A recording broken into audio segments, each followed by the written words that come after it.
In this segment, we'll be taking a look at the Holocaust. That is, Hitler's final solution to what he deemed the Jewish problem.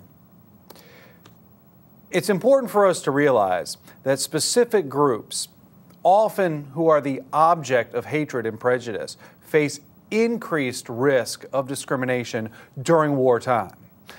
We're going to analyze what was the Holocaust and who were its victims. Certain terms that you must know as we discuss the Holocaust is that the Holocaust was the murder of 11 million people under Hitler, 6 million of which were Jews. The term genocide is often used in relationship to the Holocaust.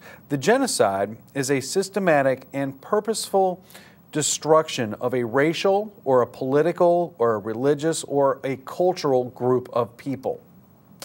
The term final solution refers to Germany's ultimate decision to exterminate all the Jews in Europe.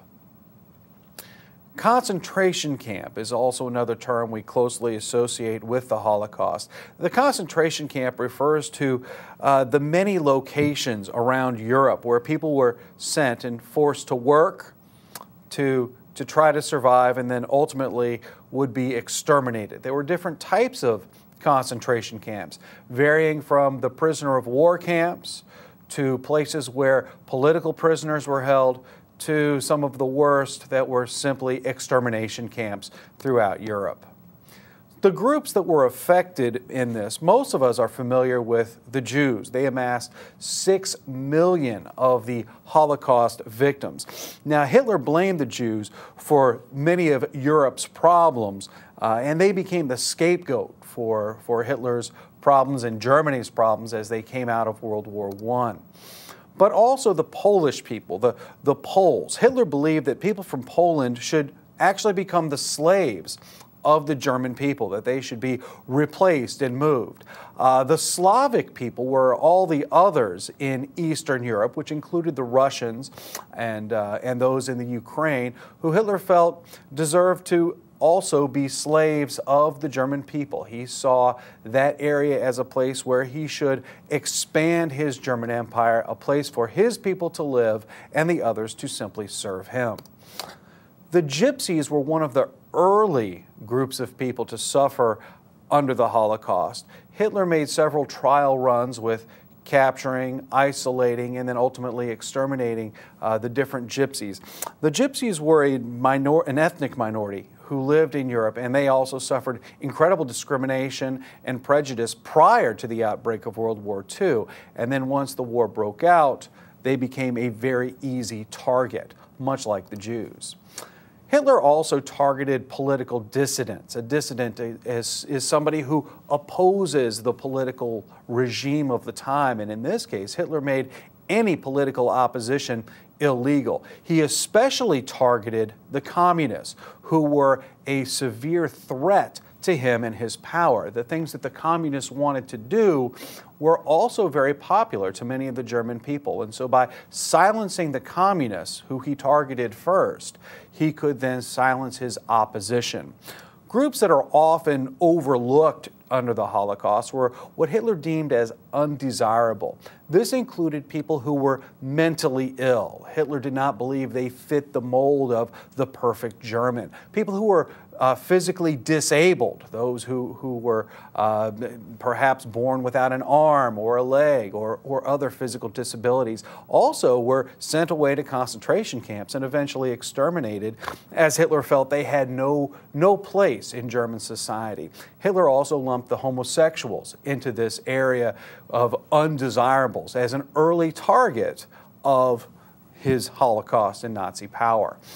We want to take a look at what the short-term and long-term significance of the Holocaust was. As we take a look at the immediate effect, the immediate outcome, as Hitler killed himself and Germany surrendered, America and the other allies found out what had happened for real. While there were many suspicions leading into the war, and during the war, it was only at the conclusion of the war that we realized the true atrocities that were going on. The Nuremberg trials were held where Nazi leaders and others could be tried and convicted of war crimes. Many people thought we ought to just take them out and shoot them. We decided that this war was going to be more about the preservation of law and order as opposed to simple rage.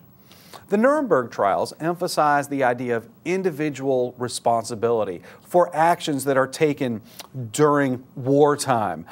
Regardless of orders that are received, a soldier needs to realize the difference between right and wrong. The defense that I was simply following orders did not work at Nuremberg. These trials led to an increased demand for a Jewish homeland. The word we use for that is Zionism. With the publicity of all that was going on here in Nuremberg, the world opened its eyes and realized that perhaps only if the Jews had a nation that they could call their own could they be essentially safe from these governments. And so with the creation of a new nation, modern-day Israel, the Jews received just that.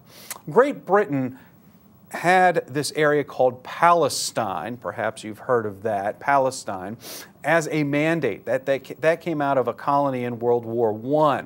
Great Britain struggled trying to keep peace there, balancing out the needs of the people there with its own needs to have a colony. And ultimately, this seemed to be the best location to create a nation for the Jewish people. The United States supported the creation of a Jewish state, the creation of Israel. That is an idea that the Jews could have a place where they could be free from religious persecution and have a government that would back their ethnicity. The creation of Israel also becomes the origin of the Arab-Israeli conflict.